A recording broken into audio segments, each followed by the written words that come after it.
In this video, we will discuss about the condition of congenital laryngeal stridor. Now, the topic itself suggests it is a congenital condition. It occurs in infants, which is characterized by a laryngeal inspiratory stridor, and it disappears on growing up. If you study the etiological factors, age-wise it affects the infants and it will disappear with the advancement of the age. The important etiological factor is laryngomalacia, in which there is tissue of larynx is flabby, and during inspiration the laryngeal wall gets sucked in. The shape of the larynx is exaggerated infantile type with a narrow slit like laryngeal inlet.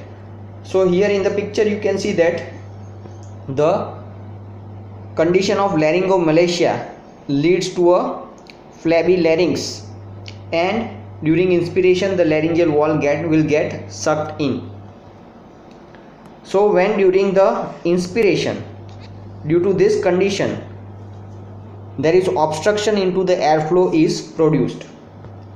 So the main clinical feature it will produce is stridor. So it is present soon after it, and it is intermittent, inspiratory, and increases on crying and exertion. It disappears by the age of 2 to 5 years. Hoarseness is absent, cyanosis is almost unknown, and the infantile larynx is seen on direct laryngoscopy. Now coming to the diagnosis, the congenital laryngeal stridor will be present without the hoarseness. That is very peculiar.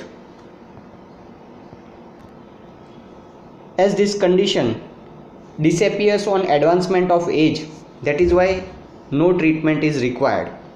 Only assurance to parents is given. Tracheostomy is usually not necessary in this condition.